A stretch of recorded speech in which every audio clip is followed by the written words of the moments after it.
Hello and welcome to another 4-minute Muppet Madness, your daily roundup of the latest, greatest news around United, what's worth listening to, and what is happening. So let's get right into it. First and foremost, we had the official announcement that big Willy Kambwala had departed from United to Villarreal. Did a video over the weekend kind of explaining some of this, but essentially prioritizing game time. Did not feel he would get enough chances here at United, but sold on a low fee, albeit, but a profitable one with a sell-on and a buyback. So United could bring him back in the future. No bad blood. All good there. And I think a good move for him.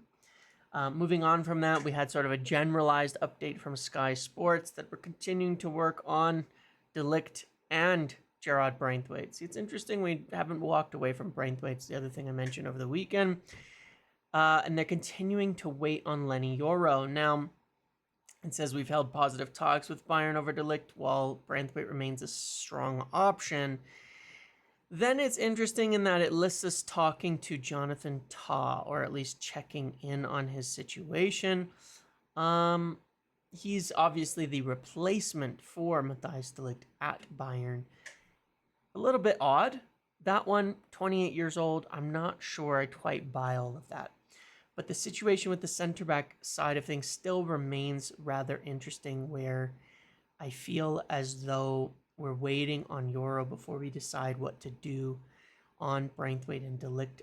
I'm just saying I could see a world where if Euro were to say yes, we took some extra money and threw it at Braithwaite and didn't go and tried one last time before we worked on de Ligt. But we'll see. I understand there's maybe others who disagree with that. I just get the impression that it would be difficult to convince both Euro and de Ligt to join due to what they both would want in terms of joining.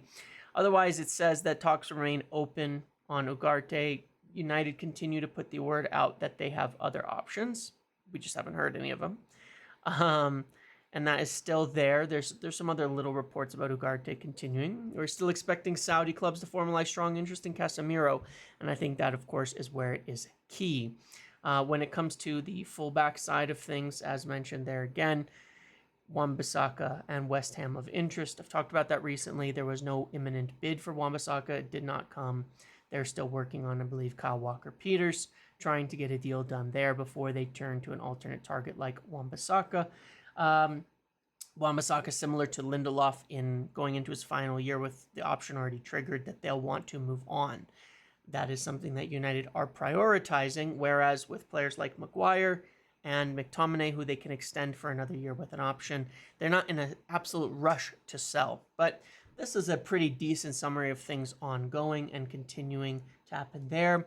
From Luckhurst at the MEN, talking about Mctominay, United rejecting bids from Galatasaray. We've talked about that a lot recently. The value that Galatasaray would place on him or what they can afford to pay is likely to be well below what United would ask for, which is more like 25-30 million going into, he still has potentially 2 years, not 10-15 that they want to offer. So there's other clubs that may come in, but it's really going to be about where Mctominay feels he falls in the overall hierarchy of midfielders and where we end up closer to the end of the window. So any returns, there will be talks about that. United announced this goalkeeper coach, and I think this is a significant one for specifically detailing, helping on playing out the back, playing a high line with the goalkeepers and all of that, and a sign of the adjustment for United moving forward into a more up the pitch style, higher line goalkeeper, up the pitch more, office line, more sweeper, more building out the back.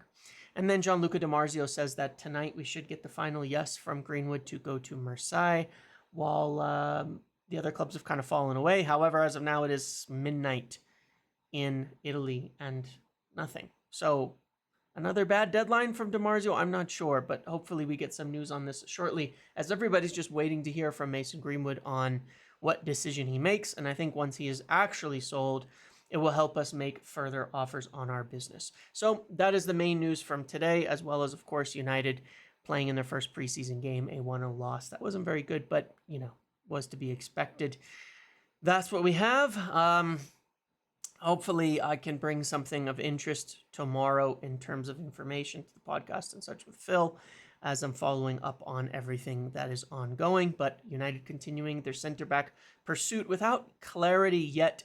And as I can kind of gather, I feel like they're stalling a little bit to get this answer on Euro and to sell Mason Greenwood before they move into the next phase of attack to this area and decide what they want to do. So that's what I have for today. Thank you for watching. Make sure to like, comment, subscribe, turn notifications on. See you in the next one.